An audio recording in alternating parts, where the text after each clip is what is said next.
बायकांमधलं एकटं पडण्याचं आत्ताची कारणं काय आहेत? अजून सुद्धा बाई जेवढी घराबाहेर पडली आहे ना, तेवढा पुरुष घरात आलेला नाही. स्त्रियांचं कुठलंही बाहेरचं काम हे त्यांच्या घरातल्या जबाबदाऱ्यांचं रिप्लेसर ठरलेलं नाही. मागचं आयुष्य बघितलं की अनेक स्त्रियांना की आपल्याकडनं घेतलं खूप गेलंय आणि फारसं आपल्याला त्या बदल्यात काही मिळालं नाहीये. त्या ते व्यक्त करतात. व्यक्त केल्यानंतर घरातल्यांनी जर की ही मागचं काढत बसते, तेच तेच सांगत बसते, असे काही जर हे आले तर ते अजूनच एकटेपणा तो जास्ती वाढायला लागतो. लग्नाच्या टप्प्यावर जेव्हा या मुली येतात तिथे पुन्हा एक एकटेपणाची हे येते, कारण मागचं सगळंच मग ते सुट्टं, मैत्रिणी असतील, हे असतील, लग्न करून दुसऱ्या गावात, दुसऱ्या देशात असं कुठे गेलेली असेल तर आपसूक सगळे आधीचे जे काही लागेबांधे असतात ते मागे पडतात आणि मग तिथे तो एकटेपणा येतो. मैत्रिणी आहेत, नातेवाईक आहेत, सगळ्यांकडे येते जाते, गप्पा मारते, सगळं आहे आणि तरी एकटं वाटतंय. याचं कारण परत ते मिनिंगफुल कनेक्शन प्रत्येक ठिकाणी तयार होतंय असं नाही. जसं की आपण त्या इंडिपेंडन्सचा थोडा जास्त बाऊ केलाय का, की ज्याच्यामुळे तो एकटेपणा येत आहे? हो, कारण मुळात तू जो इंडिपेंडन्स म्हणतोयस ना, ते तिला या टप्प्यावरती सल्ले मात्र हमखास दिले जातात की आता छंद जोपास एखादा, आणि अशा स्त्रियांना खरंच कळत नाही की काय करायचं. मी मोकळा वेळ आहे हे खरं आहे, तो खायला उठतोय हेही खरं आहे, पण त्याला ही उत्तर कशी लागू पडणार.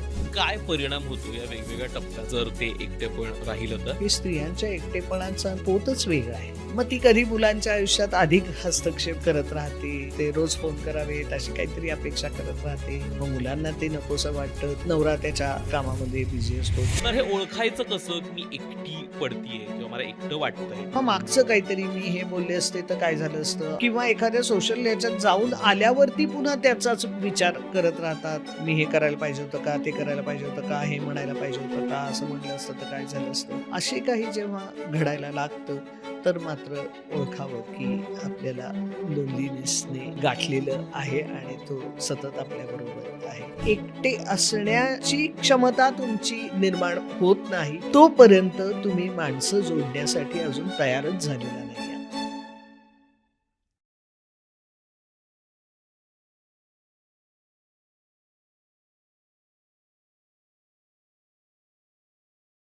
हॅलो, नमस्कार. मी ओंकार जाधव आणि खुसपूसच्या नवीन एपिसोडमध्ये तुमच्या सगळ्यांचं मनापासून स्वागत करतो.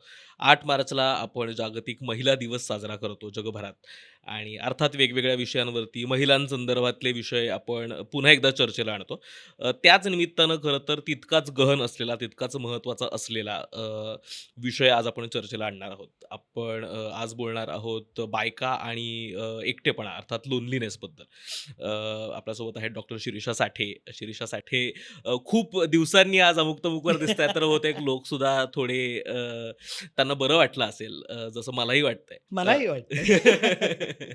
अ, आत्ताच्या काळात म्हणजे आत्ताच्या ज्या सगळ्या कॉम्प्लेक्सिटीज आहेत, की आता कदाचित बायका फक्त घरात राहत नाहीयेत, त्या नोकरी करतायत, त्या बाहेर जातायत, त्यांचं त्यांचं काहीतरी एक सोशल सर्कल कामाच्या ठिकाणी प्रिझर्व्ह करण्याचा प्रयत्न करतायत. पण घरातल्या रिस्पॉन्सिबिलिटी आणि कामांपासून काही त्यांची फारशी सुटका झालेली अजूनही दिसत नाही. म्हणजे अजूनही घरचा स्वयंपाक कोण करतं, भाजी कोण आणतं, धुण्याचं कोण बघतं, हे काही अगदी बेसिक प्रश्नांची उत्तरं शोधायला गेलो तर कळतं, की घर कोण सांभाळतंय आणि हे करता ऑफिसही करायचं आहेच आहे. त्याच्यामुळे अगदी ड्युअल रिस्पॉन्सिबिलिटी आहेतच. आहेच. अशा या काळात ज्यात आपण कदाचित ट्रान्झिशनमध्ये चाललोय किंवा अपेक्षा करतोय, की पुरुष जास्त घरच्या कामांमध्ये मदत करतायत. बायकांमधलं एकटं पडण्याचं आत्ताची कारणं काय आहेत? आणि ते वेगवेगळ्या टप्प्यांमध्ये कशी हो, आहेत? म्हणजे हो. साधारण एक टीनेज किंवा लग्नाला आलेल्या वयाच्या मुलीचं कसं आहे? त्यापेक्षा थोड्या मोठ्या म्हणजे लग्न झाल्यानंतर आणि प्रेग्नन्सीच्या आसपास असलेल्या मुलीचं कसं आहे? त्याच्या पुढच्या टप्प्यात पेरिमेनोपॉजल किंवा मेनोपॉजच्या काळात कसं आहे? आणि अगदी वयस्कर महिलांमध्ये कसं आहे? असं वेगवेगळ्या टप्प्यात आपण एक्सप्लोर करू शकतो. काय कारणं आहेत आता त्यांच्या एकटेपणाची? ही प्रत्येक टप्प्यावरती पुन्हा वेगवेगळी होत राहतात. ओके. लहानपणी एकटं पडण्याच्या शक्यता फार त्या मानाने कमी असतात, एक्सेप्ट तुम्हाला काहीतरी चाइल्डहूड ट्रॉमा आहे, म्हणजे सेक्शुअल अब्यूज आहे किंवा हे आहे आणि ते घरच्यांनी समजून घेतलेलं नाही किंवा तुम्ही सांगू शकलेलं हं. नाही, घरच्यांनी समजून घेतलेलं नाही किंवा सांगितल्यानंतर त्याविषयी काही केलेलं नाही, त्यामुळे ते अनुभव पुन्हा पुन्हा येत राहत आहेत वेगवेगळ्या टप्प्यावरती. हा एक हं. भाग खूप मोठा असतो, ज्याला आपण ट्रॉमा म्हणतो. फक्त इथे हल्ली कुठल्याही नकारात्मक अनुभवाला ट्रॉमा म्हणण्याची जी फॅशन आहे त्या अर्थाने आपण ट्रॉमाकडे नको बघायला. हो. पण खऱ्या अर्थाने असे काही गंभीर अनुभव असतात तेव्हा लहानपणी विशेषतः एकटं वाटण्याची शक्यता किंवा काय म्हणतात एकूणच कुटुंबामध्ये खूप असं विस्कटलेपण आहे आणि त्यामुळे निग्लेक्टच आहे. म्हणजे ही मुलगी काय करतीये, काय हे म्हणजे मुलगा एखादा उच्छाद मांडत असेल, काहीतरी उद्योग करत असेल, तर त्याच्याकडे त्या निमित्ताने का होईना लक्ष दिलं जातं. पण मुलीच्या बाबतीत अशा कुटुंबाच्या मध्ये सहसा ती काय करतीये, तिचं तिचं बघते का नाही, असं कोणाला काही फारसं घेणं नसतं. हो. त्यामुळे तो एक प्रकारचा निग्लेक्ट अशाही याच्यात व्यक्ती वाढतात.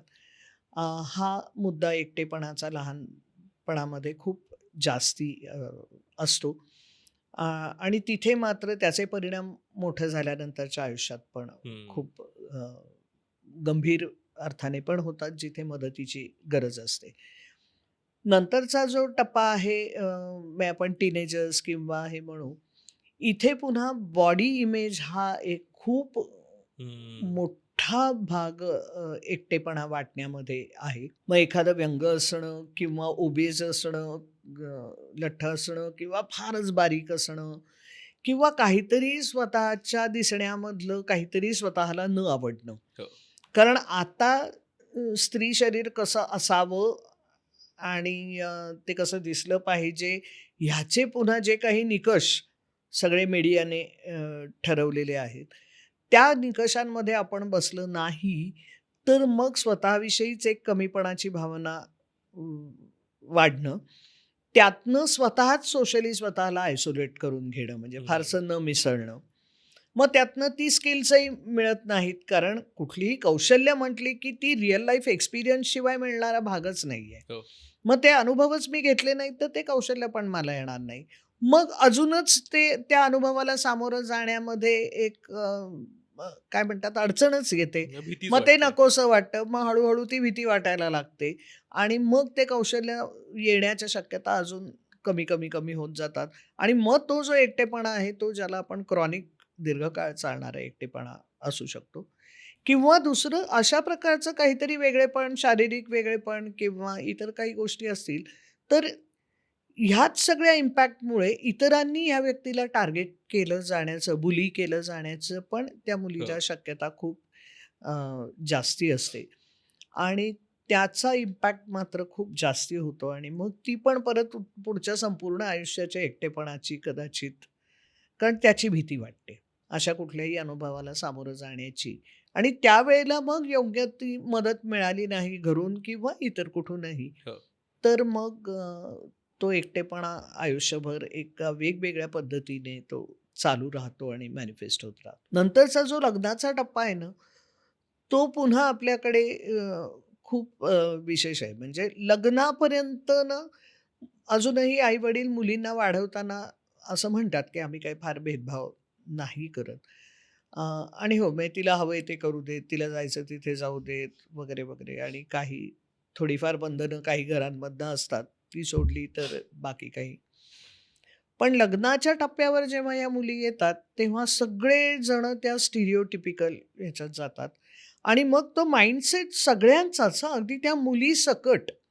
म्हणजे लग्नपूर्व आणि लग्नानंतर असं जणू काही तिच्या आयुष्यात एक आता ब्रेक आलाय आणि लग्नानंतर हे तिचं नवीन आयुष्य, जो माइंडसेट मुलाच्या बाबतीत, लग्नाच्या बाबतीत नसतो. मुलाच्या बाबतीत एवढाच माइंडसेट असतो, की त्याला आता थोड्याफार ॲडजस्टमेंट करायच्या आहेत. हं. एका पण व्यक्तीला त्याचं अकोमोडेट करायचं हां. आहे. पण लग्नाच्या आधीचं त्याचं आयुष्य आणि लग्नानंतरचं त्याचं आयुष्य खूप असा तो ब्रेक काही मुलाच्या आयुष्यात नसतो. तिथे पुन्हा एक एकटेपणाची हे येते कारण मागचं सगळंच मग ते सुटतं. मैत्रिणी असतील, हे असतील, लग्न करून दुसऱ्या गावात, दुसऱ्या देशात असं कुठे गेलेली असेल तर आपसूक सगळे आधीचे जे काही लागेबांधे असतात ते मागे पडतात आणि मग तिथे तो एकटेपणा येतो.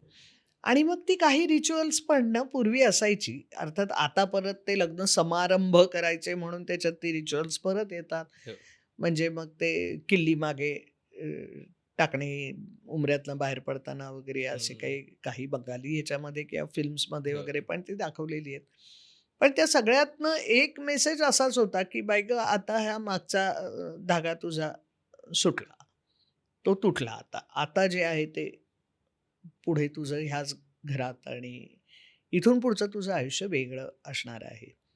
हा मुद्दा पुन्हा त्या एकटेपणाला खूप म्हणजे अनेक वेळेला आत्तासुद्धा काय म्हणतात कपल्स जेव्हा येतात काउन्सिलिंगसाठी, तेव्हा हे अनेक वेळेला पुरुषांशी बोलायला लागतं, की तुम्हाला कळतंय का, की अशा प्रकारे सगळं सोडून एका नवख्या घरात यायचं.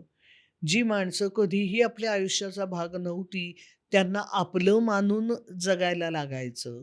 त्यातल्या जबाबदारीचा भाग हे करायचा. त्यांच्याबरोबर प्रेमाने राहायला सुरुवात करायची. ह्यासाठी ती स्त्री कशा-कशातनं जाते. ह्या सगळ्यातनं तिचं मागचं किती मागे राहून जातं तिच्या आयुष्यातलं.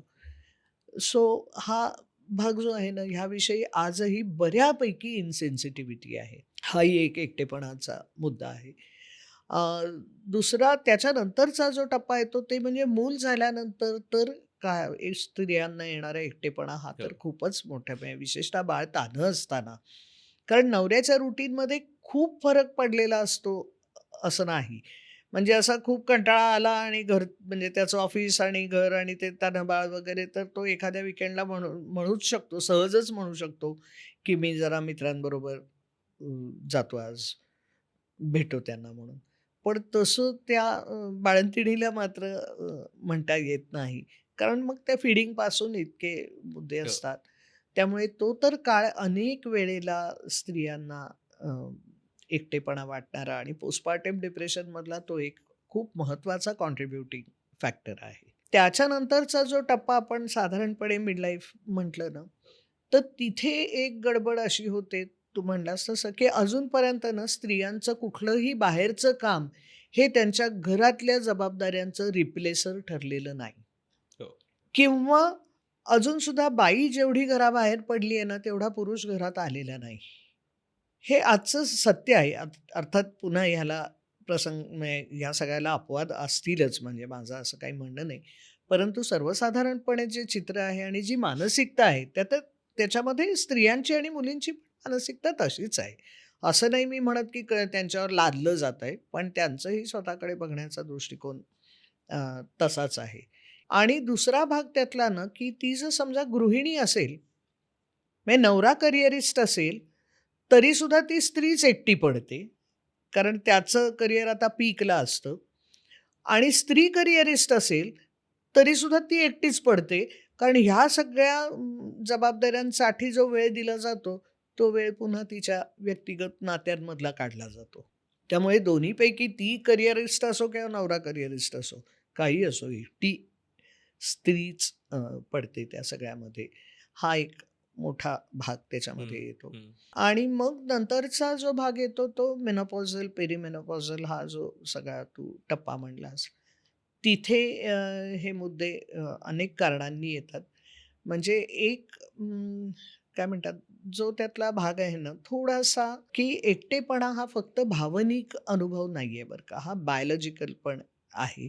ओके. हे थोडं ह्या निमित्ताने मी सांगते, की इस्ट्रोजेन आणि ऑक्सिटोसिन ही जी 2 आपल्या मेंदूमध्ये आणि शरीरामध्ये असणारी जी रसायनं असतात किंवा हॉर्मोन्स असतात, ही हॉर्मोन्स सोशल कनेक्टसाठी खूप हायपर सेन्सिटिव्ह करतात कुठल्याही स्त्रीला. आणि मग तो सोशल कनेक्ट जेव्हा चांगला असतो म्हणजे एक सोशल कनेक्ट जेव्हा चांगला असतो, तेव्हा ह्या दोन्हीमुळे आणि तिच्या त्याविषयीच्या असलेल्या हायपर सेन्सिटिव्हिटीमुळे तिचे उत्तम नाती तयार होतात. खूप चांगलं हं. जोडलेपण तिचं तयार होतं या दोन्हीमुळे.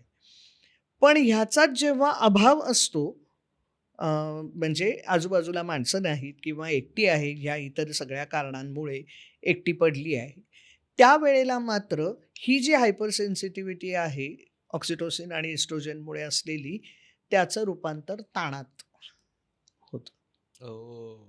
आणि मग मेंदूची ताण हाताळण्याची यंत्रणा जे म्हणजे नातेसंबंधाच्या स्वरूपात जे चालू असतं त्यातले 3 भाग प्रामुख्याने असतात. एक जो अमिगडाला म्हणून ओळखला जातो, जो आपल्याकडे अनेक तज्ञांनी सांगितलं हो. पण आहे, ज्याचा संबंध सगळ्या नकारात्मक अनुभव, भीती आणि अशा भावनांशी असतो तो. दुसरा भाग जो असतो तो प्रीफ्रंटल कॉर्टेक्स म्हणजे ज्याची एक्झिक्युटिव्ह फंक्शन्स एखाद्या कंपनीमध्ये जी असतात, हो. ती आपल्या आयुष्यात करणारा तो भाग. आणि तिसरा एक मेंदूचा भाग आहे, ज्याच्यामध्ये तुमचं तुमच्या परिसराशी, परिसरातल्या व्यक्तींशी आणि जे काही तुमचं नातं चाललंय आणि जी देवाण-घेवाण चालली आहे, त्या सगळ्याचे अर्थ लावले जातात. हं. आणि ह्या तीनही मेंदूमधल्या यंत्रणा ह्या एकमेकांशी छान बॅलन्स स्टेटमध्ये जेव्हा कामं करत असतात, तेव्हा हे खूप सुरळीत चाललेलं असतं.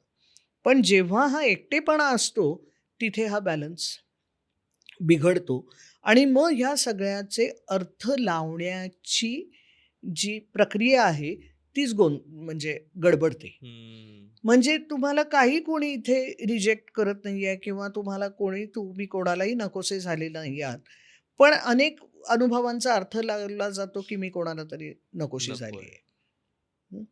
माझ्याशी बोलायला हल्ली आवडत नाही किंवा मला समजूनच कोणी घेत नाही.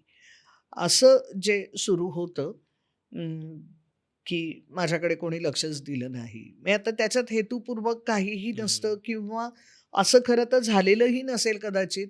पण माझं मेंदू मात्र अशा नकारात्मक अनुभव मी जोडायला लावते. म्हणजे शोधतच राहते टिप कागदासारखे आणि मग त्याचे हे अर्थ लावायला लागते आणि त्यातनं ते एकटेपण वाढतं. मेनोपॉजच्या वेळेला तर त्या इस्ट्रोजनचं प्रमाणही कमी होतं आणि ज्याचे परिणाम मेंदूमधल्या अनेक यंत्रणांवरती होतात. म्हणजे ब्रेन फॉग येणं किंवा काही जे सेरोटोनिनसारखे गोष्टीसुद्धा इस्ट्रोजनमुळे इम्पॅक्ट होतात, ज्याच्यामुळे भावनिक संतुलन जातं. म्हणजे कुठल्याही गोष्टीने पटकन रिॲक्ट होणं किंवा खूप अगदी असं पाणी केव्हाही हं. गंगा यमुना डोळ्यात उभ्या का, तसं ते सारखं ते कुठल्याही क्षणी ते टपकेल पाणी डोळ्यातनं अशी परिस्थिती असणं.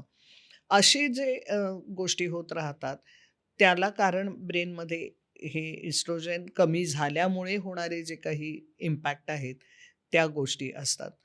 आणि मग काही-काही वेळेला ते इतकं स्वतःला असं कारण आतापर्यंत जर असे अनुभव त्या स्त्रीला आले नसतील, तर तिला असं वाटायला लागतं, हे काय चाललंय आपलं?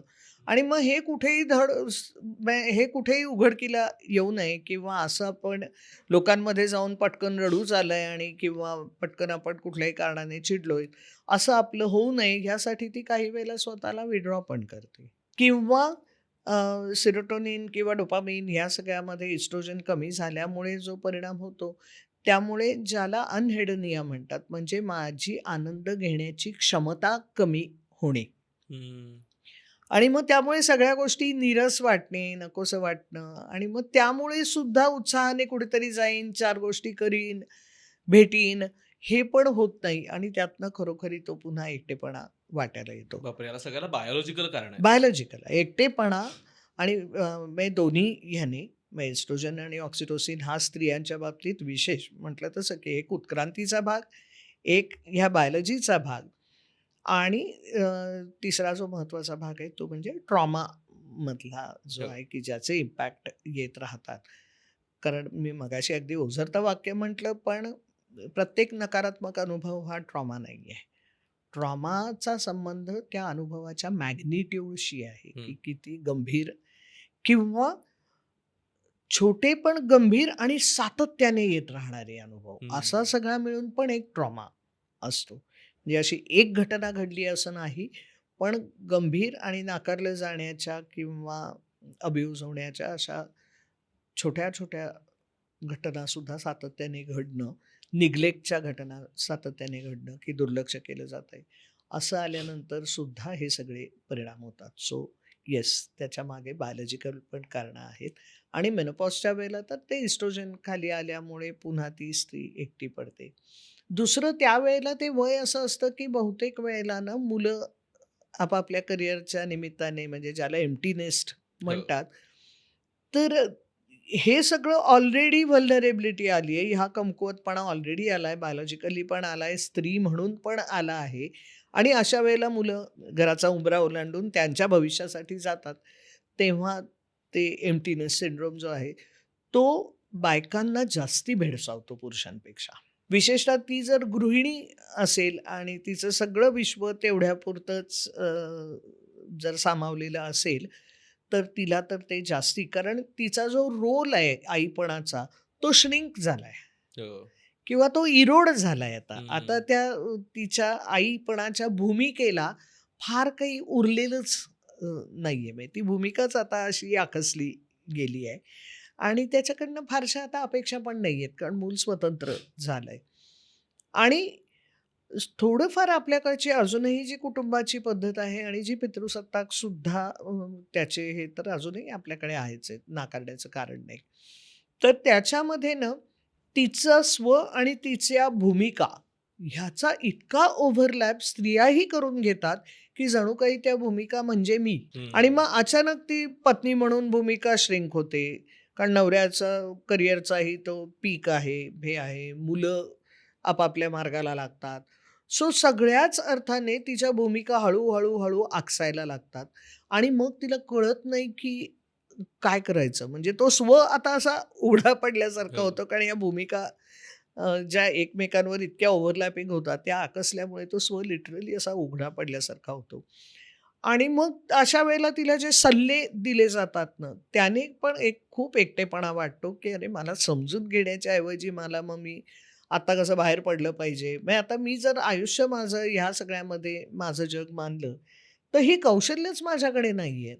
आणि आपल्याकडे तसे सोशल प्लॅटफॉर्म पण नाहीत, की जेणेकरून मी म्हणीन, की अ, जाईन मी आता, चला आता मला मोकळा वेळ आहे. आता हा मोकळा वेळ सगळा मी माझ्यासाठी वापरीन.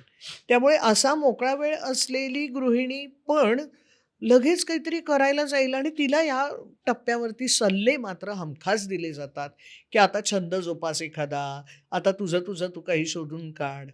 आयुष्यभरात अशा गोष्टींना तिला वेळही मिळाला नसेल आणि त्याला तिने महत्त्वही दिलेलं नसेल किंवा असं काहीतरी छंद तिला नाहीच आहे व्यक्ती म्हणून. असूच शकतं ना. अशा अनेक हो. व्यक्ती आहेत, की ज्यांना काही अगदी अशी स्पेशल कशाची आवड आहे, काहीतरी छंद आहे, काहीतरी खूप करायचं मनात आहे, पण ते राहून गेलंय वगैरे. असं काही प्रत्येकाची अवस्था असते असं अजिबात नाही. हं. अनेक जण सर्वसाधारण आयुष्य जगत असतात. त्याच्यामध्ये फार काही ॲस्पिरेशन्स, फार काही छंद, फारसं काही नसतं.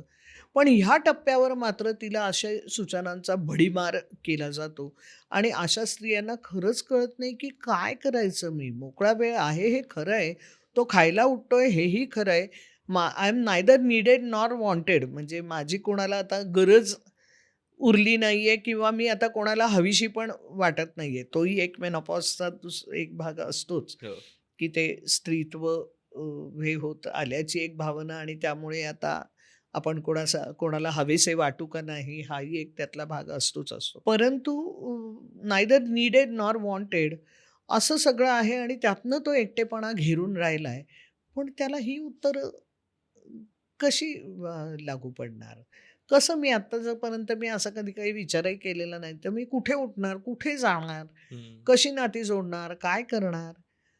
हा जो त्यातला भाग आहे ना, इथे मग ते तिथल्या तिथे असं थबकल्यासारखं, साचल्यासारखं होतं आणि मग एका मर्यादेनंतर घरातली मंडळी एकतर तिच्या सततच्या ह्याला चिडून आपापले रस्ते म्हणजे तिच्यावर वैतागतात तरी, तिला सल्ले तरी देतात. त्यातलं ती काही करत नाही म्हणल्यावर तुलाच काही करायचं नाहीये. एवढं सगळं आहे, आता इतका रिकामा वेळ आहे, तर जा की इकडे, जा की तिथे, जा 4 मैत्रिणींबरोबर. अरे ती गेलीच नाहीये कधी. आणि असं 4 मैत्रिणींबरोबर चला गं आपण कुठेतरी जाऊया, अशा मैत्रिणी पण जोडलेल्या नाहीयेत. तर ती आत्ता काय करणार? असं नव्याने कुठे शोधायला जाणार? त्यामुळे हा जो सगळा तिच्या या संपूर्ण स्थित्यंतरामध्ये वेगवेगळ्या टप्प्याला वेगवेगळी कारणं आणि मग त्या एकटेपणाचं स्वरूपही खूप वेगळं-वेगळं. हे तिचं कायम घडत राहतं. हं. अगदी त्या मेनोपॉजपर्यंत आणि तिथे तर मग तिला ते आपल्याला समजून घेतलं जात नाहीये. हाही भूमिका म्हणजे मी अनेक वेळेला घरच्यांना पण असं सांगायला लागतं, की don't don't prescribe before diagnosing. म्हणजे तुम्ही आधी जाणून तर घ्या, आधी ऐकणारा कान तर घ्या, कान तर द्या तिला आणि जरा तिच्या अडचणी समजून घ्या, की आत्ता असं उठ म्हणून तुम्ही फटाफटा प्रिस्क्रिप्शन दिलं तिला लिहून, तर ती काय करणार आहे यातलं? काही करू शकणार नाहीये. हा त्यातला भाग आहे. त्यामुळे म्हणजे मला आज तेही त्या अर्थाने खूप विशेष वाटलं, की स्त्रियांच्या एकटेपणाचा ना त्याचा पोतच वेगळा आहे. हो. आणि तो प्रत्येक टप्प्यावरती वेगवेगळ्या पद्धतीने तिला तो सामोरा अ, येतो. मग ती कधी मुलांच्या आयुष्यात अधिक हस्तक्षेप करत राहते. मग ते रोज फोन करावेत अशी काहीतरी अपेक्षा करत राहते. मग मुलांना ते नकोसं वाटतं. ती एन्क्रोचमेंट वाटते. त्यांच्या स्पेसवरची एन्क्रोचमेंट. रोज काय तुला हवं असतं? रोज काय मी तुला सांगू? असं सगळं जे होत असतं.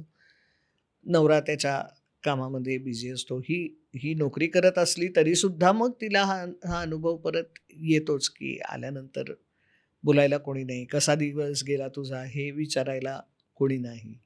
हा जो भाग आहे, इथे पुन्हा तिला ते विशेष वाटत राहतं. म्हणजे हे पुरुषांच्याही बाबतीत घडतं का? दोघंही करिअरिस्ट असले किंवा दोघंही ऑफिसमध्ये असतील, तर ते पुरुषांच्याही बाबतीत घडतं का? घडतं. त्याच्यात काहीच शंका नाही.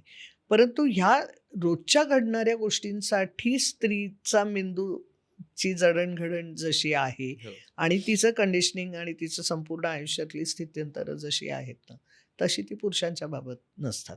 त्यामुळे तो स्त्रीच्या एकटेपणाचा पोत हा खूप वेगळा वेगळं असतो. आहे. तर खरं तर या 2 खूप विरुद्ध बाजूच्या गोष्टी दिसतात, की आपण एका बाजूला म्हणतो, की बायका किती आउटगोइंग आहेत, त्यांना सतत बोलायला आवडतं, सतत व्यक्त करतात, किती इमोशनल आहेत आणि दुसऱ्या बाजूला त्यांच्यामध्ये एकटेपणाचं प्रमाण सुद्धा जास्त आहे. तर तो पुरुषांपेक्षा वेगळा आहे, पुरुषांमध्ये जो एकटेपणा दिसतो त्याच्यापेक्षा वेगळा आहे की तो तसाच आहे, काही अंशी वेगळा आहे? एकटेपणाचं म्हणशील तर बायकांचा एकटेपणाचा अनुभव त्याच्यामागची कारणं ही खूप वेगळी आहेत आणि हा विरोधाभास देखील आहे. हो.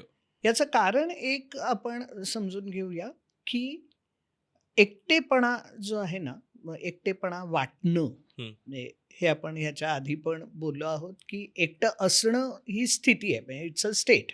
हो. आणि एकटेपणा वाटणं हे मात्र परसेप्शन आहे. हं.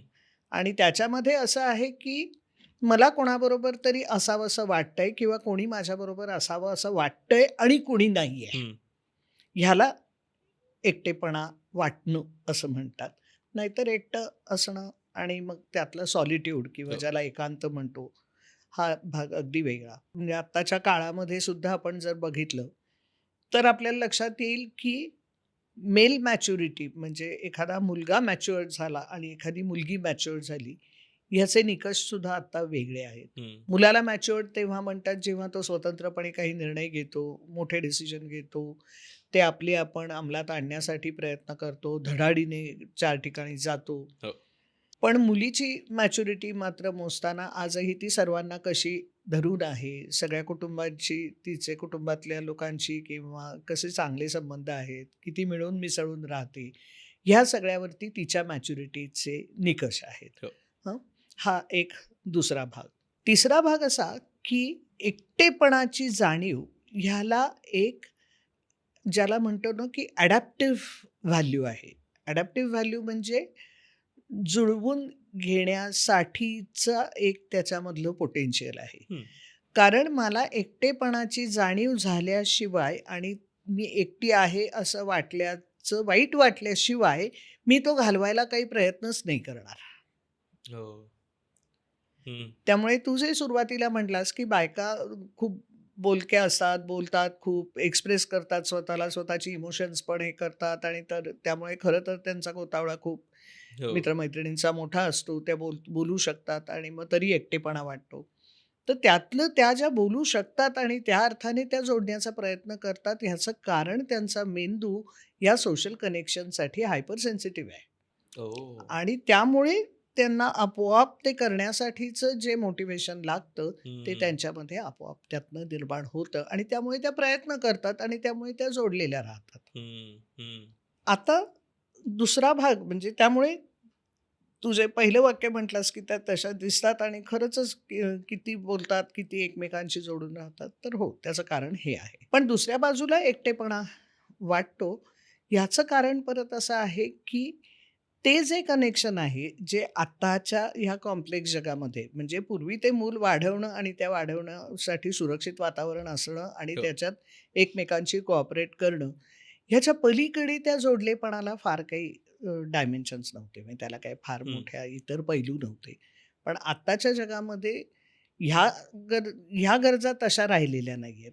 सो आता जे तिला जोडलेपण हवं आहे, ते अर्थपूर्ण नाती हवं आहे. हं, हं. त्यामुळे अनेक वेळेला असं मैत्रिणी आहेत, नातेवाईक आहेत, सगळ्यांकडे येतीये, जातीये, गप्पा मारतीये, सगळं आहे आणि तरी एकटं वाटतंय. याचं कारण परत ते मीनिंगफुल कनेक्शन प्रत्येक ठिकाणी तयार होतंय असं नाही.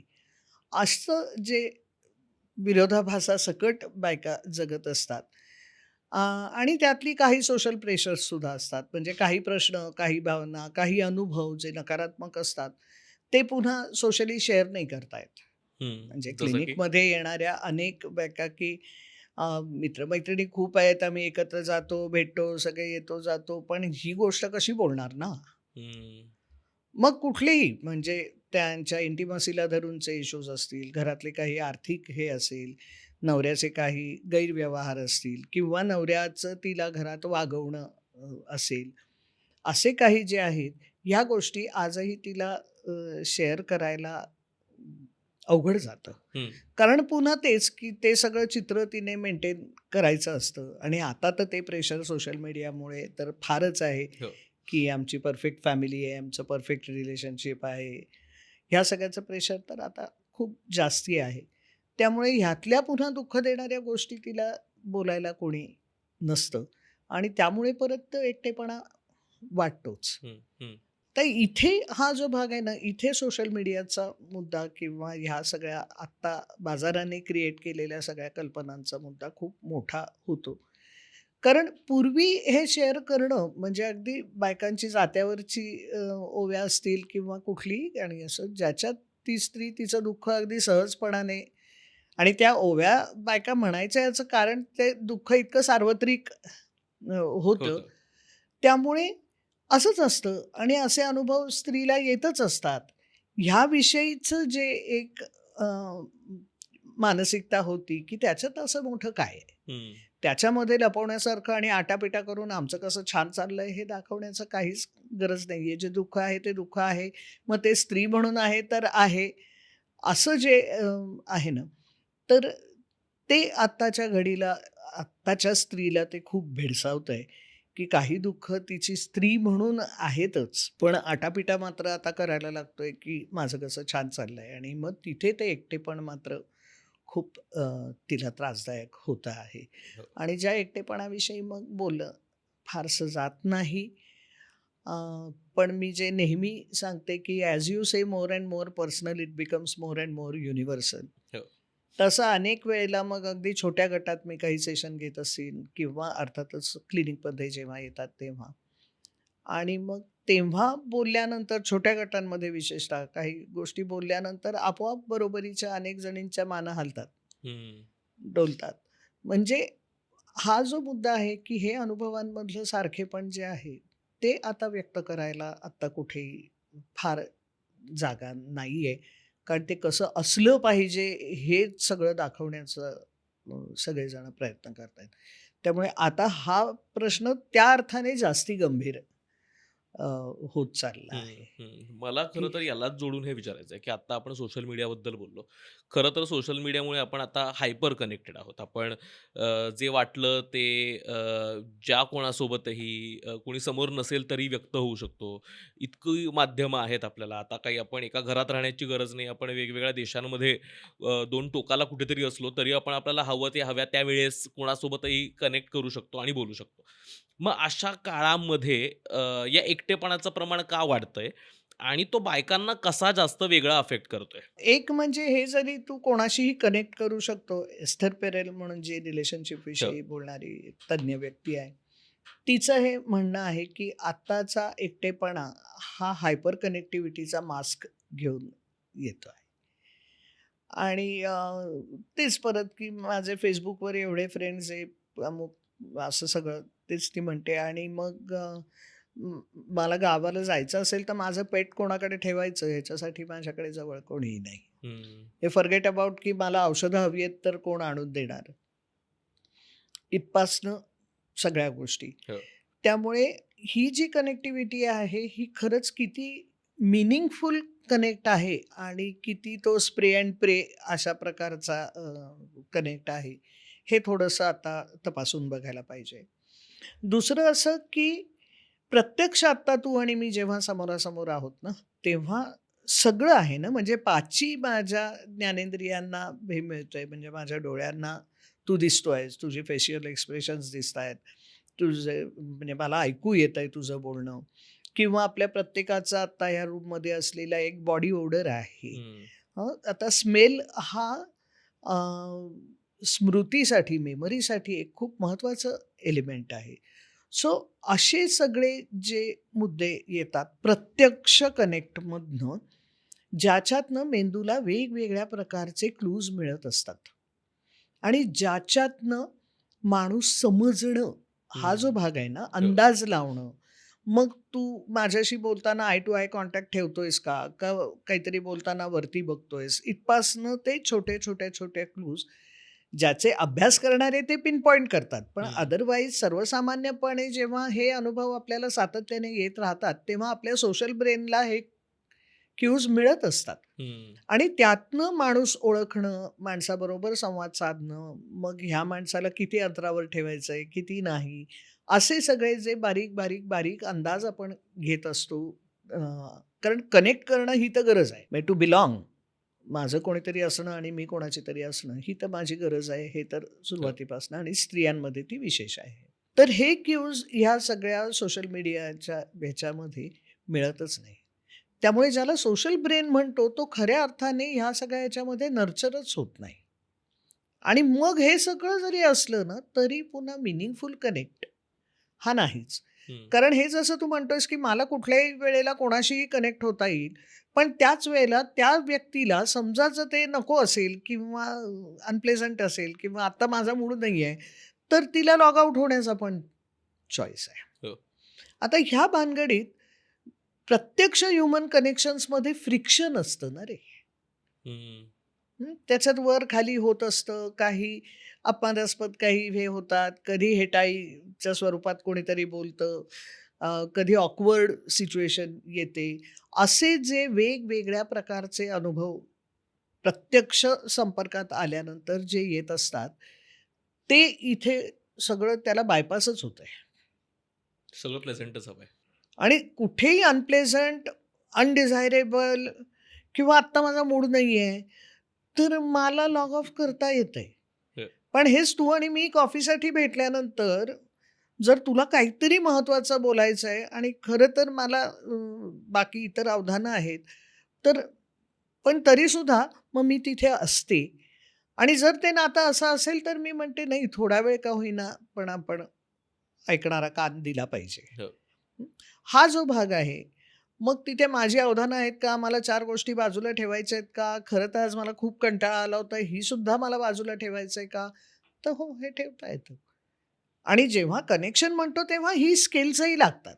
It's like learning a new language. हं. नवी भाषा शिकण्यासारखं आहे ना हे, की हे कनेक्ट मला हवंय. तर हा जो सगळा माणसांच्या भावनांचा, देवाण-घेवाणीचा, त्यात असलेल्या फ्रिक्शनचा, नकोशा वाटणाऱ्या अनुभवांचा, हा सगळा मिळून जो भाग असतो, तो ह्या सगळ्यामध्ये मिसिंग असतो. आणि म्हणून ते कनेक्टसुद्धा ते अर्थपूर्ण आहेत आणि ते खोल आहेत, असं फिलिंग कितीही कनेक्शन्स असली, हायपर कनेक्टिव्हिटी असली, तरीसुद्धा ते वाटत नाही आणि त्यामुळे तो आत्ता एकटेपणाचा मुद्दा हा पुन्हा जास्ती हं. हं. भेडसावायला लागला. त्यामुळे परत हा मुद्दा स्त्रियांच्या बाबतीत येतो याचं कारण पुन्हा मीनिंगफुल कनेक्शनच्या साठी त्यांचा मेंदू फार अतिशय सेन्सिटिव्ह सेन्सिटिव्ह आहे. असतो. हो.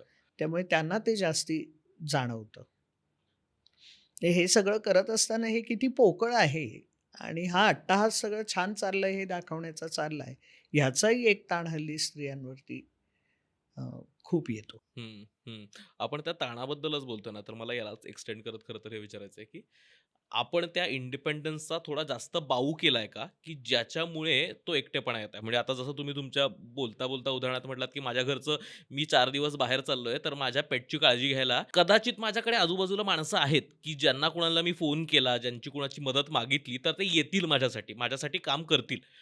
पण मला ना त्यात कमीपणा वाटतो, की कोणाची तरी मदत मागायचा. करेक्ट. कारण मी एक इंडिपेंडंट माणूस आहे आणि बायकांच्या करेक्ट. बाबतीत तर ते इंडिपेंडंट वुमन हे जे काही थोडंसं अगदी, ओव्हर अगदी. ग्लोरिफाईड आपण आता करत चाललोय, की सुपर वुमन आहे आणि मग सगळी कामं स्वतःची स्वतः करू शकतो. म्हणजे अर्थात चांगलीच गोष्ट आहे त्याच्यात काहीच गैर नाही.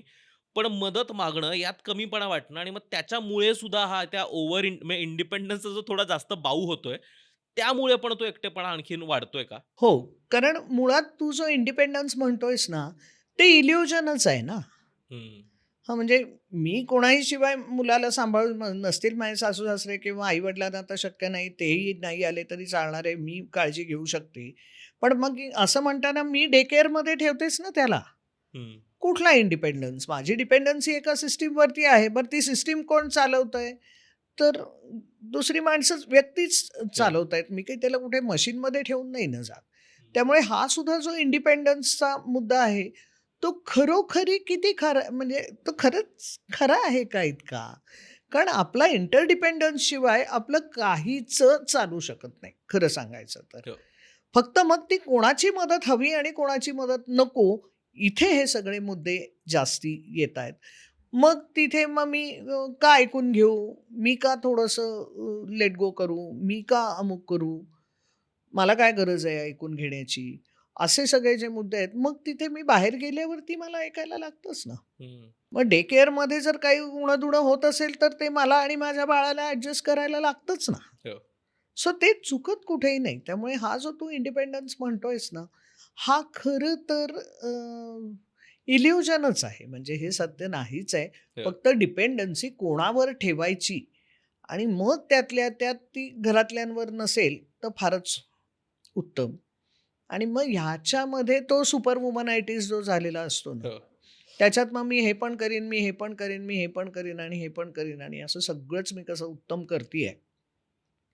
ह्याचा जो एक आटापिटा सुपर वुमनायटीज झालेल्या बायका करतात, त्याचा ताण परत अ, येतोच म्हणजे. आणि त्याच्यामध्ये मग एकटेपणा अजून एका बाजूने असा यायला लागतो, की वेळ हा जो मुद्दा आहे ना, म्हणजे समजा एखादी करिअरिस्ट वुमन आहे, हो. वर्किंग वुमन आहे.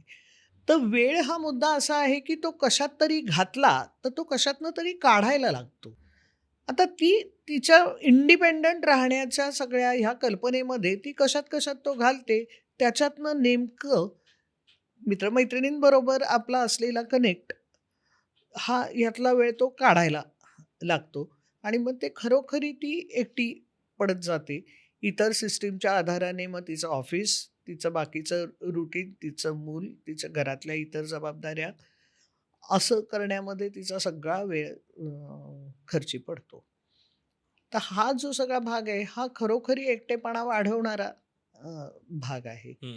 कारण मग ते घरातच असेल मूल, घरातच म्हणजे पुन्हा सगळ्यांनी ते काही सांभाळून घ्यावं किंवा हे कसं महत्त्वाचं आहे किंवा एकत्र कुटुंब पद्धती, हा माझा मुद्दा नाही आहे. परंतु ह्या सगळ्या ॲडजस्टमेंटमध्ये तिथे पुन्हा स्त्रियांच्या बाबतीत हे एकटेपणा वेगळा पडतो. कारण त्या वेळेचं करणार काय? ह्या सगळ्यासाठी दिलेला वेळ काढला कशातनं जातो, तर मग ह्या अशा प्रकारचे अनुभव किंवा अशा प्रकारची जी नाती आयुष्यातली असतात, ती कमी करण्यात मग भेटणंच होत नाही, वेळच होत नाही. हं. बोलतो आम्ही कधीतरी फोनवर, पण नाही तिलाही तिचे व्याप असतात, मलाही माझे व्याप असतात. असं करत, करत, करत मग ते भेटणंही दुर्मिळ होतं आणि ते भेटणं दुर्मिळ झाल्यावरती तो एकटेपणा हळू कारण तुझ्या माझ्या आयुष्यात रोजचं काय चाललंय हे जर मला माहीतच नसेल, तर धाडकन मला येणारी अडचण मी तुला कशी सांगणार? हं. आणि तुलाही त्याचा पत्ता लागणार नाही, कारण तुला त्याचा कॉन्टेक्स्ट माहीत नसणार. हे काय चाललंय माहीत नाही, माझं काय चाललंय माहीत नाही. आणि मग केव्हा तरी होणाऱ्या फोनवर असं कोण कशाला बोलायला जातंय? असा सगळा जो मुद्दा येतो, तिथून ह्या एकटेपणाच्या भ्रमात म्हणजे काय म्हणतात इंडिपेंडंट असलेल्या भ्रमातनं हे एकटेपण येतं ते अशाही याने येतं. आणि दुसरा परत स्त्रियांच्या बाबतीत, की शेजार-पाजाऱ्यांचं चा असलेला सपोर्ट हा सुद्धा आता, कारण कोणीच एका ठिकाणी राहत नाहीये ना. हो. त्यामुळे नाहीतर पूर्वी शेजार-पाजारी हे सुद्धा किंवा आजूबाजूच्या बायका हे सुद्धा खरं तर स्त्रियांसाठी एक चांगलं अ, काय म्हणता येईल, नेटवर्कही होतं आणि एक्सटेंडेड एक सेफ्टी कुटुंबासारखंच नेट होतं. सेफ्टी नेट पण होतं त्यांच्यासाठी. म्हणजे काय म्हणतात, माझी मुलगी लहान असताना माझ्या आजूबाजूच्या, आम्ही फ्लॅटमध्येच राहत होतो, पण शेजारीचे इतकं हे होतं, की मी घरात नसताना समजा तिला भूक लागली तर तिचं काय होईल आणि ती भुकेली बसेल का, अशी चिंता मला नव्हती करायला लागत. हो. कारण ती शेजारी काकूकडे, मावशीकडे जाऊन सांगू शकत होती, की मला भूक लागली आहे. हं.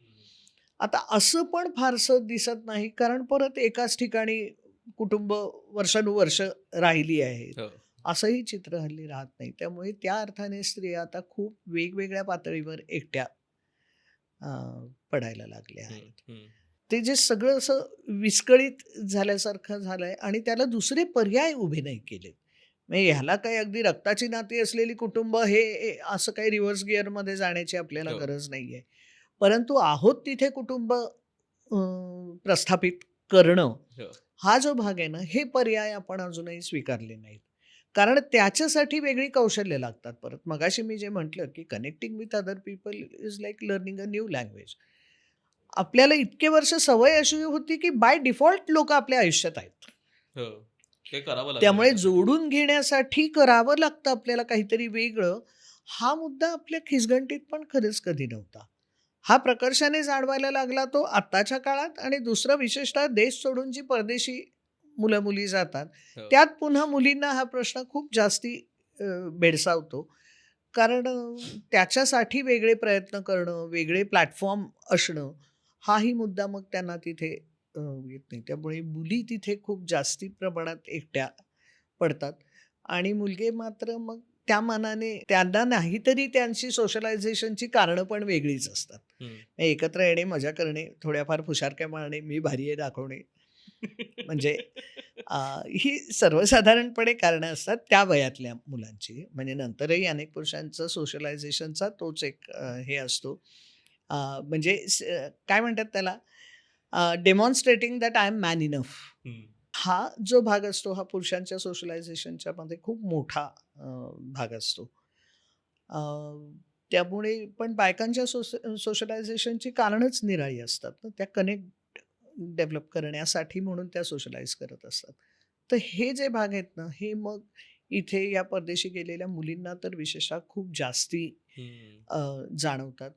आणि विशेषतः त्यांच्या कामाचं स्वरूप जर वर्क फ्रॉम होम असेल किंवा रिसर्चसारखा एखादा हे हो. असेल, अशा ठिकाणी तर मग त्यांना ही अडचण खूप जास्ती येते. हं. आणि हे पुन्हा आता पॅन्डेमिक नंतर रिमोट वर्किंग जे पॅन्डेमिक नंतर सुरू झालंय, त्याच्यानंतर हे प्रश्न खूप जास्ती प्रमाणात येत आहेत आणि ते मुलींना ह्या कारणाने जास्ती येत आहेत. हो.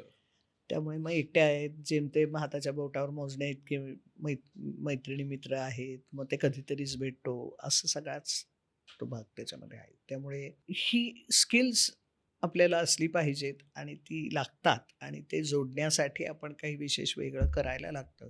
हे आपल्या गावी पण नसल्यामुळे हे गोंधळ आता हो. होत आहेत. आयुर्मानता जरी पाहिली तर बायका जास्त जगतात हो, साधारणतः पुरुषांपेक्षा हो. आणि आता सगळ्यांचाच आपला एकूणच आयुर आयुर्मानता वाढली आहे. अशा काळात ज्यावेळेस आपण 60, 70, 80 वर्ष आपल्या जोडीदारासोबत वेळ घालवलेला आहे आणि कदाचित त्याच्यासोबतच त्याच्या भोवतीच सगळं आयुष्य आपलं होतं आणि आता अ, अशा काही एक्झिटमुळे आता ज्यावेळेस वेगळं काहीतरी सोशल सर्कल करण्याची इच्छा नसताना सुद्धा आता तुम्हाला तुमचं जे वेगळं उभं राहणं आहे.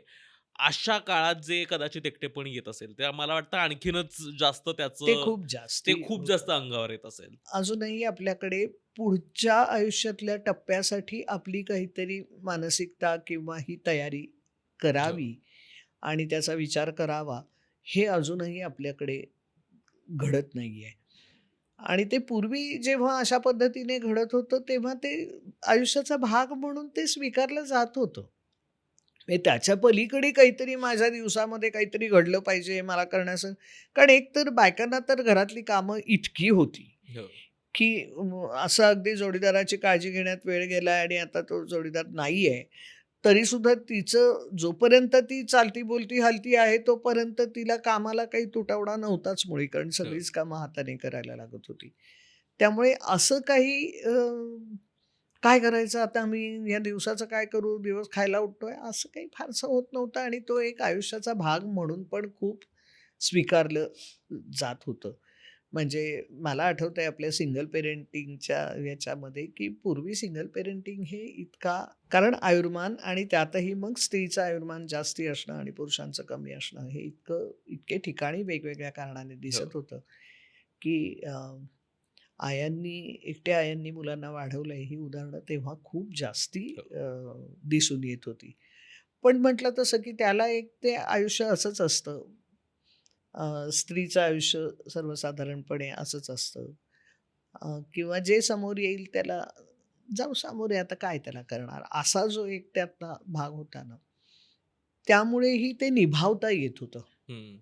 आता ती सगळेच म्हणजे अ, अपेक्षा आयुष्याकडनं असलेल्या किंवा व्हॉट कॉन्स्टिट्यूट्स गुड लाईफ, चांगलं आयुष्य कशाला म्हणायचं, हे सुद्धा सगळे मुद्दे जे आता येत राहतात, ते त्याच्यात हे कुठंच मग चित्र बसत नाहीत. आणि मग आपलं कुठल्याच अर्थाने आपलं आयुष्य मग चांगलं नाही का? असा जो एक विचार यायला लागतो. तिथून पुन्हा ह्या एकटेपणाला आणि मग हे बहुतेक माझंच असं आहे, बाकीच्यांचं कसं छान चाललंय, हं. हे पुन्हा त्या सोशल मीडियामुळे आणि याच्यामुळे सगळीकडे ते दिसतच राहतं. कारण ते सतत प्रोजेक्ट करण्याचा एक अट्टाहास असतोच ना, आमचं छान चाललंय असं. मग अगदी साधं Facebookवर गेलं तरी मग तिथे कोणीतरी म्हणजे काय ट्रिपला गेलेले असतात, सोलो ट्रॅव्हलर्स म्हणून गेलेले असतात. मग त्यांचे मग कोणाच्या तरी साऊथमधल्या 2 बहिणींची कथा येते, की त्यांनी 80व्या वर्षी कशी जग बघायला सुरुवात केली. आता ह्या गोष्टी अदरवाईज एक्सेप्शनलीच घडतात, ज्या पूर्वी काही आपल्यापर्यंत पोहोचण्याचा मार्ग नव्हता. त्यामुळे सर्वसाधारण लोकांचं आयुष्य असंच असतं, असा हे होता. आता त्याला एक अचानक ग्लोबल रेफरल पॉइंट आला. की अरे, हे असं घडू शकतं आणि मग अशा ह्याच्यात तर जवळपास पण आपलं आयुष्य नाही. हा पुन्हा एक खंत वाटण्याचा आणि मग त्यातनं एकटेपण वाढण्याचा हा प्रश्न परत येतोच येतो. हो. मला आता थोडंसं परिणामांवरती यायचंय, की काय परिणाम होतो या वेगवेगळ्या टप्प्यात जर ते एकटेपण राहिलं तर? आणि कदाचित बायकांच्या बाबतीत ते थोडं जसं मगाशी आपण म्हटलो तसं क्रॉनिक राहण्याची शक्यताच जास्त असते. कारण ते व्यक्त करण्याच्या कदाचित ते सिस्टम्सच तयार नाहीयेत आणि कदाचित त्याची गरजही वाटली नाही.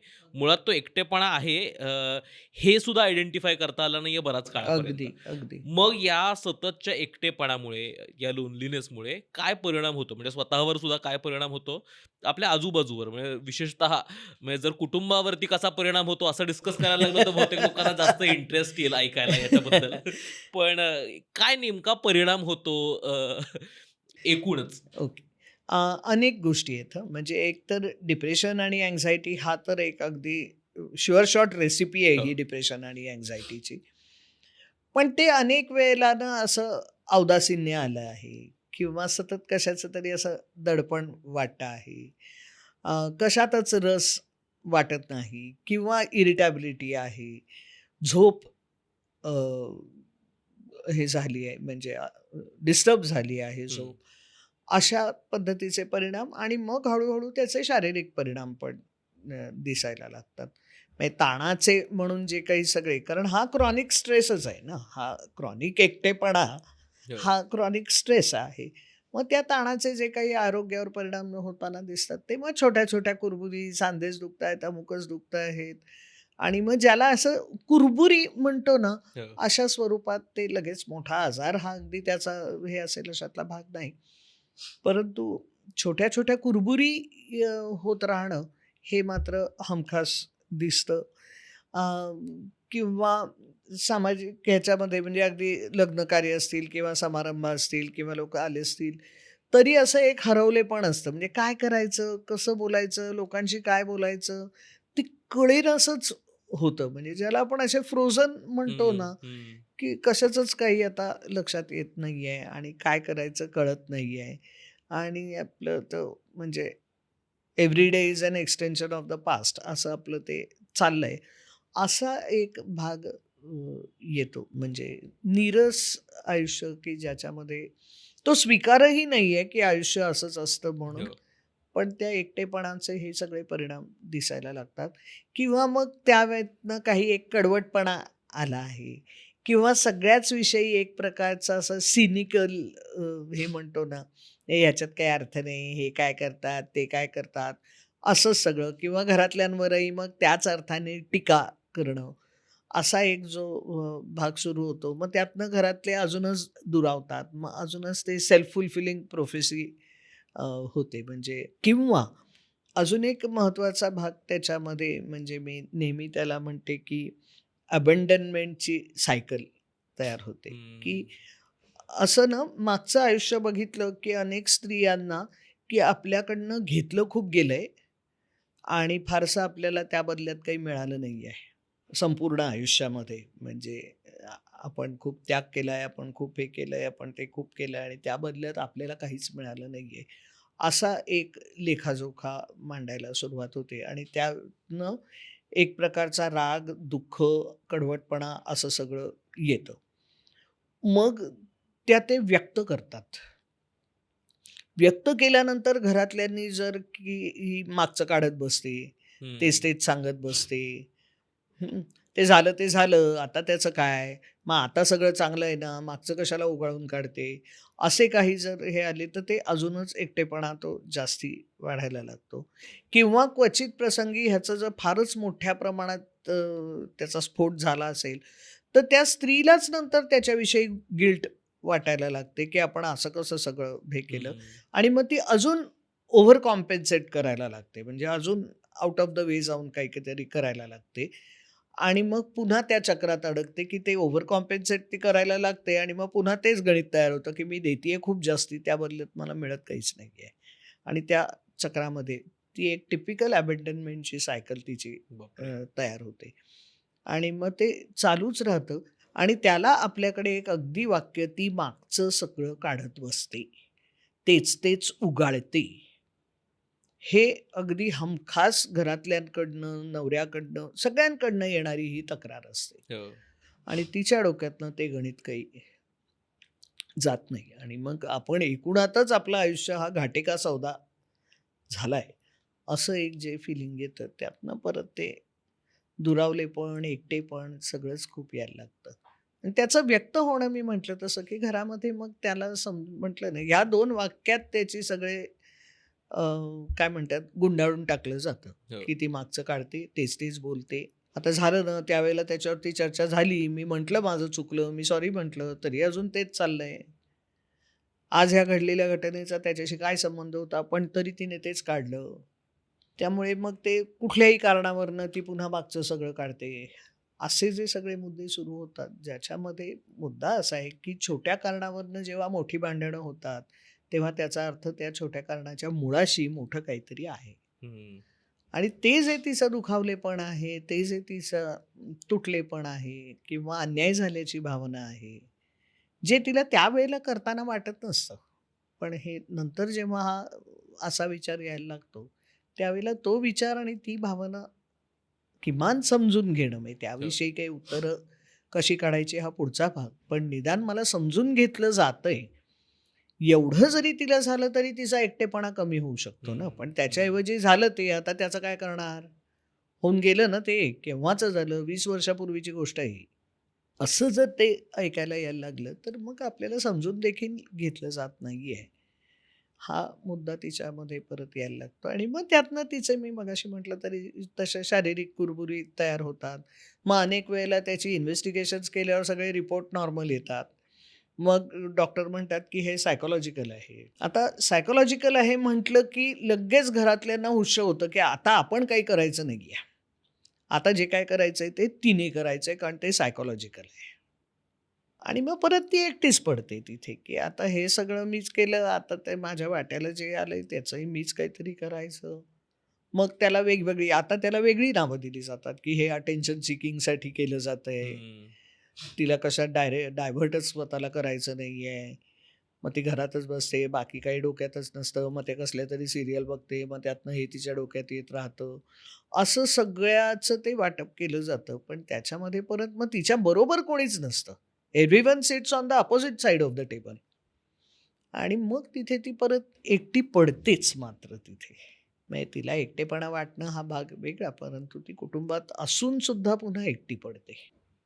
आणि ह्याचे परिणाम तर दूरगामी म्हटलं हो. तसं, की रिपोर्ट सगळे नॉर्मल येतात, पण होणाऱ्या तक्रारी खऱ्या असतात. झोप येत नाही तर नाही येत, ॲसिडिटी होते तर होते खरोखरी. सांधे दुखतायत तर ते दुखतायत. एनर्जी वाटत लो ऑन एनर्जी वाटतंय तर ते वाटतंय. तर ती लक्षणं खरी असतात. सायकॉलॉजिकल आहे याचा अर्थ ती लक्षणं सुद्धा सायकॉलॉजिकल आहेत असं नाहीये. हं. लक्षणं शारीरिकच आहेत. फक्त त्याची कारणं शारीरिक नसून मानसिक आहेत. हा त्यातला भाग राहतो आणि मग तिथे मात्र ती खरंच एकटी पडते. हा जो पुन्हा स्त्रियांच्या बाबतीतला विशेष सगळा भाग आहे ना, इ ह्या बाबतीत आपण फारच काय म्हणू, अजूनही खूप आपण असंवेदनशील आहोत आपण. नाही आपण त्याच्याकडे संवेदनशीलतेने बघत आहोत. खरं तर हे झालं तर खूप गोष्टी सोप्या होण्यासारख्या आहेत. म्हणजे हो, त्याच्यासाठी आणि खरं काही आउट ऑफ द वे जाऊन तुम्हाला काहीही करायला लागत नाही. हो. एक ऐकणारा कान द्यायला खरं तर काय लागतं? पण ते नाही दिलं जात. आणि मग हा एकटेपणा हा तिचा हे राहतोच काही झालं तरी. मला हेही समजून घ्यायला आवडेल, की आता जर हा क्रॉनिककडे जाण्याच्या शक्यता जर बायकांमध्ये याच्या खूप जास्त असतील. कारण ते सतत कदाचित आपल्याला नोटीसच करता येत नाही वेळेत. कदाचित आपल्याला तो ओळखताच येत नाहीये आणि कदाचित एक वाक्य जे ॲस्ट्रोलॉजर्स कुठलेही ज्योतिष कायम वापरतात बायकांच्या बाबतीत कुठलीही पोपट्याने चिठ्ठी काढल्यावरती, की तुझं आयुष्य फार कष्टाचं आहे, पण तुला कोणी समजून घेतलं नाही. आणि मला वाटतं सगळ्या बायका कदाचित ज्या वाक्यासोबत रिलेट करू शकतील, की अगदी. तुला समजून घेतलं जात नाही. ही सतत सगळ्या बायकांना असलेली जर भावना असेल, तर त्यात मी एकटी पडली किंवा मला एकटं वाटतंय, आय एम लोनली हे वेगळं काढणं कदाचित अवघड होत असेल. तर हे ओळखायचं कसं, की आत्ता मी एकटी पडतीये किंवा मला एकटं वाटतंय. कारण ही सततची भावना जर असेल, तर त्यातनं मला काहीतरी एक वेगळं काढणं कदाचित अवघड जाऊ शकल. तर ओळखायचं कसं लोनलीनेस? मुळात म्हटलं तसं की तुम्ही इरिटेबल झालात का? तुमच्या आयुष्यातला जगण्याचा रस कमी झालाय का? ज्या पूर्वी आवडत होत्या त्या गोष्टी पण आता काय अर्थ आहे त्याच्यात असं वाटायला लागलंय का? अगदी आजूबाजूला भरपूर माणसं आहेत, पण तरी तुम्हाला काय करावं सुचत नाहीये. मग हल्ली हातात मोबाईल असला तर मग अगदी 4 लोकांमध्ये बसल्यावर सुद्धा तुम्ही मोबाईल बघता आहात. किंवा काहीतरी ज्याला मटेरिअलिस्टिक गोष्टी म्हणतो ना, त्या वस्तू मग खरेदी करणे, त्याच्यावर जीव लावणे, हं. मग ते घरातल्या त्या वस्तूंवरती जास्ती फोकस असणे, अशा प्रकारचे म्हणजे त्याच्यातनं काही अगदी फार मोठे वेडेवाकडे हे घडतात अशातला भाग नाही. परंतु अशा काही अनुभव जर यायला लागले, तर समजावं की आपल्याला काहीतरी याबाबतीत करण्याची गरज आहे.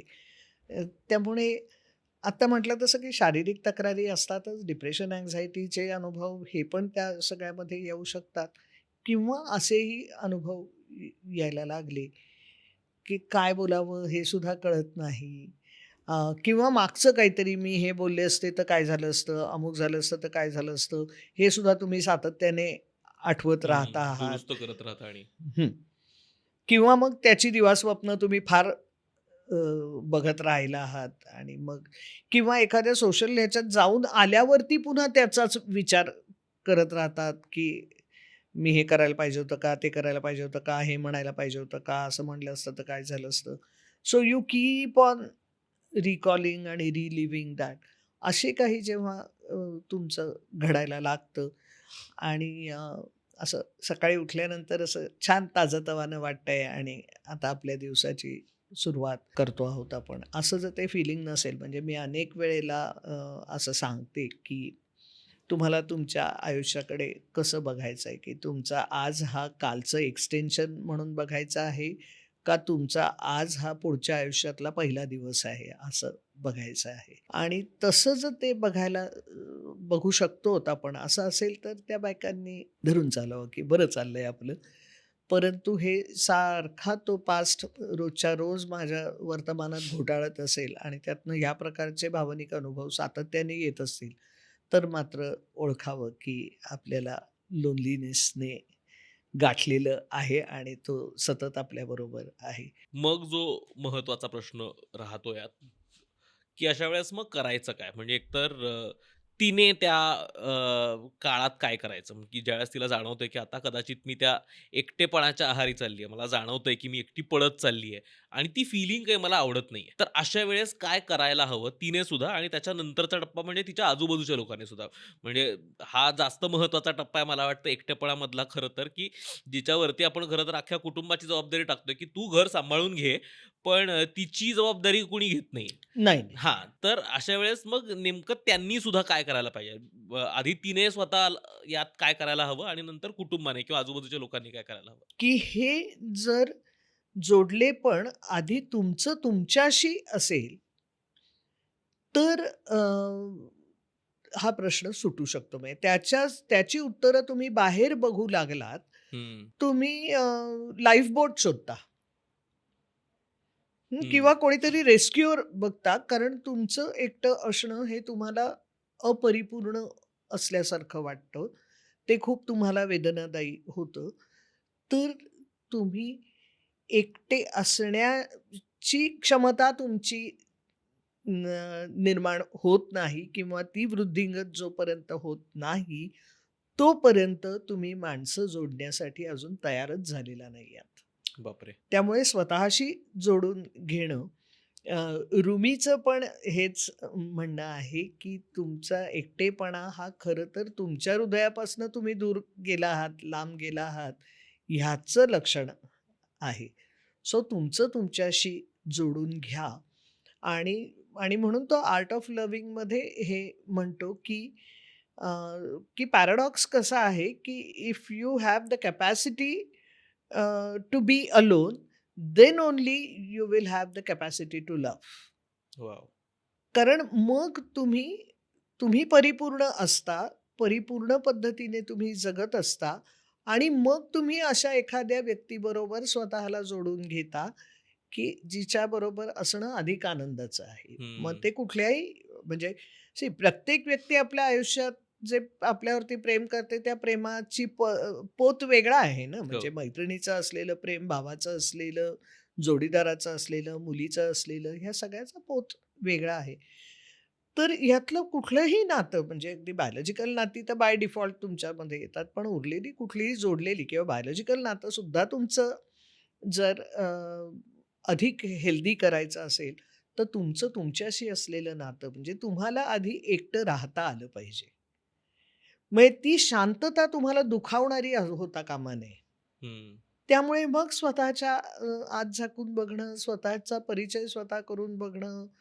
मग त्याच्यामध्ये लगेचच काहीतरी मला काय आवडतंय, मला काय अमुक करायचंय, माझं पर्पज काय वगैरे असे सुद्धा लगेच काही खोल शोध घेण्याची तुम्हाला काही गरज नाहीये. एक सर्वसामान्य आयुष्य हे करत असलात, तर स्वतःशी संपर्कात तुम्ही राहिलात, तर एकतर तुम्ही कधीच एकटे पडणार नाही. त्यामुळे तिथे मग मी जे म्हटलं ना, की तो मग एकांत असतो. म्हणजे आपल्याला हिमालयात ट्रेकला जाणाऱ्यांना किंवा नेचर ट्रेलला गेल्यानंतर किंवा अगदी समुद्रकाठी एकटे बसलेलो असलो, हो. तरी जो अनुभव येतो ना, तो तिथे लक्षात येतं. म्हणजे ते अनुभव बरोबर आपल्याला हे सांगतात, की आपलं आपल्याशी जोडून असणं म्हणजे काय? हं. त्याच्यासाठी आपल्याला काही वेगळं करायला लागत नाही. पण तिथे आपण आपल्याशी इतके जोडलेले असतो, की आजूबाजूला कोणी आहे, नाहीये, त्या समुद्राची गाज ऐकत आपण तासनतास बसू शकतो किंवा टेकडीवर एखाद्या गेलो आणि तर तिथे आपण अगदी अर्धा तास सुद्धा सूर्यास्त बघत-बघत अगदी आरामात एकटे बसलो. त्यावेळेला अगदी आपल्याला कोणाशी तरी बोलायचंय, कोणीतरी अशी अजिबात आपल्याला गरज वाटत नाही खरं सांगायचं तर. तर हे म्हणजे हे जेव्हा मानसशास्त्रज्ञ असं सांगतात किंवा हे जे वाक्य की तुम्ही आधी तुमच्याशी जोडलेले राहा, तेव्हा असं वाटतं की हे काहीतरी भयंकर गंभीर मोठं काहीतरी आणि त्याच्यासाठी काहीतरी करायला पाहिजे का? तर हे जे छोटे-छोटे अनुभव असतात, त्यातनं आपल्याला कळतं की स्वतःशी जोडले पण म्हणजे हो. काय आहे? मग एखादं काम करताना सुद्धा आपण स्वतःशी जोडलेले असलो, तर ते काम करणं हा एक भाग राहतो. त्यामुळे if you have the ability to be alone, then you have the ability to love. Love. तरच, कारण नाही तर तुम्ही प्रेम देणार कसं आणि ते प्रेम घेणार तरी कसं? कारण नाही तर तिथे एक डिपेंडन्सी मॉडेल तयार झालंय ना. हो. म्हणजे मग तुम्ही व्यवहार येतो. आणि मग तुम्ही त्याला क्लिंग करता. हं. म्हणजे तुम्ही जोडलेले नाही राहत, तर तुम्ही त्याला असे लटकता लिटरली. आणि मग तिथे तुम्हाला तो फ्रीडमच राहत नाही. म्हणजे फ्रीडमची जी त्याने हे केली आहे, की ते तुम्हाला स्वातंत्र्य कसं राहणार? जर एकटेपणापायी तुम्ही इतके हवालदिल झालेले असणार, तर तुम्ही कायम म्हणणार, की अजिबात कोणी नसल्यापेक्षा हा हं. जी समोर आहे व्यक्ती ती बरी आहे की. मग ती व्यक्ती खरोखरी जोडण्यासारखी आहे का नाही आहे, हे स्वातंत्र्य तुम्हाला राहतच नाही. कारण तुम्ही त्याच्यामुळे डेस्परेट झालेले असतात. आणि जे मी नेहमी म्हणते, की कुठलंही नातं हे आउट ऑफ डेस्परेशन कधीही हेल्दी होत नाही. ते बाय चॉईस जाणीवपूर्वक निवडलेला पर्याय असेल, तरच ते हेल्दी असण्याच्या शक्यता खूप जास्ती आहेत. ते इथे खूप खरं होतं. आणि मग हे जे स्त्रियांचे वेगवेगळे टप्पे आणि ही मानसिकता, की हं. जोडीदार किंवा हे, इथे सगळीकडे हे जोपर्यंत मुलींना आणि स्त्रियांना स्वतःबरोबर राहणं शिकवलं जात नाही किंवा हो. त्या शिकत नाहीत किंवा त्या अनुभवांवरती भर दिला जात नाही, तोपर्यंत हे मुद्दे बाहेर तुम्ही शोधत राहिलात तर हे गोंधळ होणारच आहे. हं. किंवा अनेक वेळेला कपल्स येतात आणि इतकं घरामध्ये विस्कटलेलं असतं किंवा काही वेळेला अगदी कौटुंबिक हिंसा देखील असते. आणि जर त्या स्त्रीला विचारलं ना, की "पण मग तू का राहतीयेस ह्या नात्यामध्ये?" तर तिला एकतर फारसं उत्तर नसतं आणि मग एखादं उत्तर मग ती त्यातल्या त्यात असं देते, की "माझं प्रेम आहे." आता प्रेम असं जर म्हणत असलात, तर तिथे ह्या गोष्टी असल्या म्हणजे असता कामा नयेत ना. प्रेमामध्ये केअर पाहिजे, शेअर पाहिजे, रिस्पेक्ट पाहिजे, रिस्पॉन्सिबिलिटी पाहिजे आणि ते नाहीये तरी आपण जर त्याला प्रेम म्हणत असलो, तर याचा अर्थ हे प्रेम आहे का एकटेपणाची भीती आहे? हं. हे ओळखायला पाहिजे. आपल्याला वाटतं, की आपण ह्या सगळ्यांपेक्षा प्रेमाला वरचढ मानलं आहे. पण ॲक्चुअली ते प्रेमाला वरचढ मानणं नाहीच आहे. ती एकटेपणाची भीती आहे. त्यामुळे इतर काय करायचं ह्याच्याकडे आपण येऊच, पण पहिलं स्वतःबरोबर जोडणं, जाणं आणि एकटं राहता येणं, हा जो एक आणि त्यात परिपूर्णता वाटणं, हं. हा जो मुद्दा आहे, हा अनुभव मला असं वाटतं, की खूप डोळसपणाने आपण तो रुजवलाही पाहिजे. तशा पद्धतीचे विचारही, तशा पद्धतीच्या गोष्टी बोलल्याही गेल्या पाहिजेत किंवा अगदी त्या-त्या वयाच्या टप्प्यावरच्या बायकांनी किंवा पुरुषांनी म्हणजे मित्र-मैत्रिणींनी एकमेकांशी सुद्धा ह्या बोलण्याची गरज आहे. कारण हे जे एकटं राहता येणं ही गरज फक्त स्त्रीपुरती नाहीये, तर हे पुरुषालाही एकटं राहता येणं आहे, म्हणजे स्वतःबरोबर राहता येणं, हा मुद्दा पुरुषांनाही. तर मग त्यांची पण नाती जी असतील, ती अधिक समृद्ध होण्याची, मग ते जोडीदाराबरोबरचं असेल किंवा एखाद्या मित्र-मैत्रिणीमधलं असेल, कुठलंही असेल. हं. तर तो एक भाग खूप महत्त्वाचा मला वाटतो. आणि मग दुसरा त्यातला जो आहे ना, की मग त्या स्त्रीने काय करावं कुठल्या टप्प्यातल्या? तर एकतर स्वतःतले असे कुठले हॅबिट पॅटर्न्स आहेत, अशा कुठल्या सवयी आहेत, की ज्याच्यामुळे ना आपण लोकांना दूर लोटतो म्हणा किंवा आपल्याकडनं लोकांना हा अनुभव जात नाही. म्हणजे एखाद्या व्यक्तीने एखादी काहीतरी गोष्ट आपल्याबरोबर शेअर केली, तर आपला त्याला रिस्पॉन्स कसा आहे? हं. आपण कोल्ड शोल्डर देतो आहोत का? आपण समोरची व्यक्ती बोलत असताना आपल्या डोक्यात तिसरंच काहीतरी चाललंय आणि करतो आहोत का? असं काही होतंय का? सो असे आपले हॅबिट पॅटर्न काही आहेत का? किंवा एखादी व्यक्तीनं ऐकणारा कान खूप चांगला देते, पण स्वतःविषयी काहीच बोलत नाही. हं. हं. आणि हे मला नेहमी वाटतं, की सेल्फ डिस्क्लोजरमध्ये जर असं काय म्हणता येईल उतरण निर्माण झाली ना, म्हणजे तू मी भेटलो आहोत आणि मला तुझ्याविषयी जेवढी माहिती तू सांगितली आहेस किंवा मला जेवढी माहिती तुझ्याविषयी आहे, त्याच्यापेक्षा फारच कमी माहिती तुला माझ्याविषयी हो. असेल, तर त्याच्यामध्ये एक इम्बॅलन्स निर्माण होतो आणि मग तिथे पुन्हा ते नातं फारसं टिकत नाही. कारण मी तुला ओळखते, पण मग तू मला फारसा ओळखत नाहीस आणि हं. मग तसं असेल, तर तुझं माझ्याशी नातं किती टिकून राहणार? तर अनेक वेळेला बायका हा पण गोंधळ करतात, की ऐकून घेतात, पण स्वतःविषयी मात्र काहीच अ, बोलत बोलत नाहीत. नाहीत आणि कोणी काही सांगत नाहीत. तर हा एक भाग खूप लक्षात ठेवायला पाहिजे. हा तर महत्त्वाचा टप्पा आहे आणि जर आपल्या आजूबाजूची माणसं म्हणजे काय स्पेसिफिकली कुटुंबातलं कोणीतरी, कुटुंबातली कुठलीतरी स्त्री असं जाणवतंय, की कदाचित ती एकटेपणाकडे कललेली आहे. अशा वेळेस आजूबाजूच्या लोकांनी किंवा मित्र-मैत्रिणींनी जी कोणी आजूबाजूची माणसं आहेत ज्यांना त्या व्यक्तीविषयी प्रेम वाटतंय, अशा लोकांनी काय करायला हवं? प्रेम द्यावं, ऐकणारा कान द्यावा आणि वेगवेगळ्या कृतीतनं असावं त्या व्यक्तीबरोबर. तिला हं. म्हटलं ना, की जी प्रेम करणारी आणि काळजी वाटणारी माणसं आहेत ना, ती जेव्हा प्रिस्क्रिप्शन द्यायला लागतात ना, तिथे गोंधळ होतो. हं. ते तिचं तिला सापडवू देत ना. तिचं ती शोधेल. पण तिच्याबरोबर असणं, हं. की मी आहे तुझ्याबरोबर.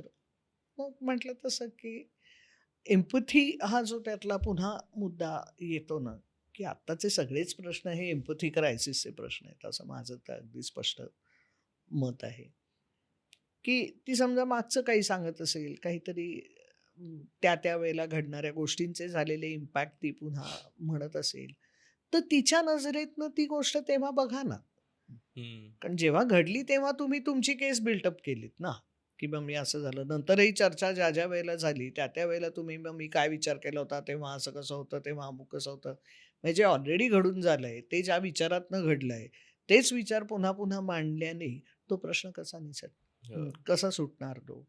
पण त्याच्याऐवजी तिच्या नजरेतनं तिची दुनिया बघितली, तर मग गोष्टी वेगळ्या होतात. म्हणजे मी एम्पथीचं उदाहरण देताना माझं एक अगदी लाडकं उदाहरण आहे, की ऑप्टोमेट्रिस्टकडे आपण जातो ना, म्हणजे चष्मा डोळे हं. तपासण्यासाठी. तर तो ऑप्टोमेट्रिस्ट तुम्हाला तो भिंतीवरचा चार्ट वाचायला सांगतो, स्नेल्स चार्ट. आणि मग तुम्ही जिथे अडखळता, तिथे तो एक रिकामी फ्रेम आणि मग त्याच्यामध्ये वेगवेगळ्या पद्धतीच्या ग्लासेस घालतो. आणि मग तुम्ही जेव्हा म्हणता, की हां, आता मला स्पष्ट दिसतंय, त्यावेळेला तो ते नंबर लिहून देतो. कुठलाही ऑप्टोमेट्रिस्ट आजवर असं म्हणलेलं नाही, की "काय आहे, मी इतका म्हातारा आणि तुला ह्या वयात दिसत नाही?" असंही तो म्हणत नाही किंवा "ह्या नंबरने ना मला छान दिसतं, तूही ह्याच नंबरचा चष्मा घे." असंही तो म्हणत नाही. म्हणजे तो तुमच्या नजरेतनं आधी तुमची दुनिया बघतो. मग त्याच्याकडे असणारे काही पर्याय देतो. त्यातला पर्याय निवडणारे तुम्हीच असता. दिसायला तुम्हालाच छान लागतं. चष्मा तुम्हीच करून घेता. वापरणारे तुम्हीच असता. पण ते सगळं घडण्यासाठी आधी तो तुमच्या नजरेतनं तुमची दुनिया बघण्यापासून सुरुवात करतो. हं.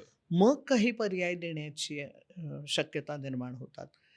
तसं जर आपण निदान असं जर आपल्या आजूबाजूची एखादी जवळची व्यक्ती, प्रेमाची व्यक्ती आणि विशेषतः आई असेल, बहीण असेल, मैत्रीण असेल, बायको असेल, अ, तर तिथे मला असं वाटतं, की तिच्या नजरेतनं हे बघितलं, तर मग कळू शकतं, की असं का वाटलं असावं? का हे होतंय? तेव्हा तर करताना तिने हे सगळं केलं.